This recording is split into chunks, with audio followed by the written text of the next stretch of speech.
This ship was jagged, blocky, rough around the edges. Weapon mounts were clearly visible all across its surface. Sensors, antennas, and lights erupted from the surface in great spires in a cluttered but clearly highly functional manner. This ship wasn't pretty, but based off of the massive blast doors and impressive armament, it was clear to both the Empress and Fleetmaster Brachus that this was an incredibly capable craft. This is the UHG Cairo, 550 meters long, meter-thick plating of similar strength to stellar steel, if not exceeding it slightly. Our intel on the internals of the ship are hazy at best, but from what can be gathered from the civilian communications and information networks, we have managed to breach it has several antimatter fusion reactors, alongside backup battery packs for emergency running.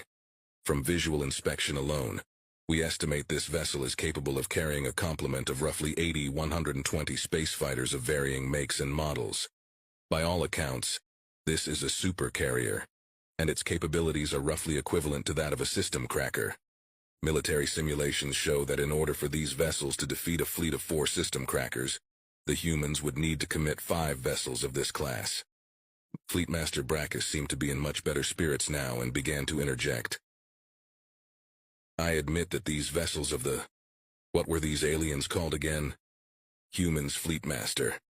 Thank you. Humans are quite impressive. However, you said it yourself, they only have 10 supercarriers.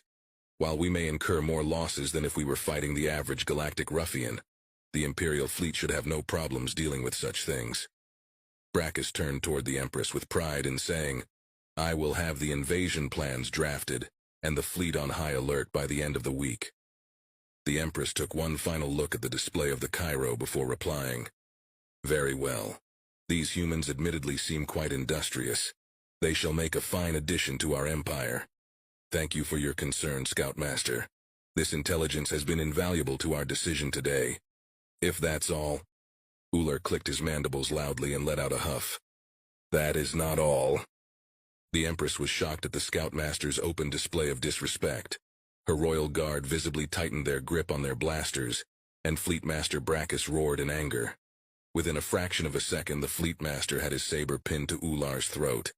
He turned to face the Empress and roared, Let me make an example of this beast. When the Empress glared into Ullar's eyes to see if he'd beg for mercy, she was shocked to see not remorse, but fear. Not fear of her, or of the nearly rabid Fleetmaster Brachus, or even of the saber pinned to his vital arteries, but pure unadulterated terror stemming from the holographic display behind her.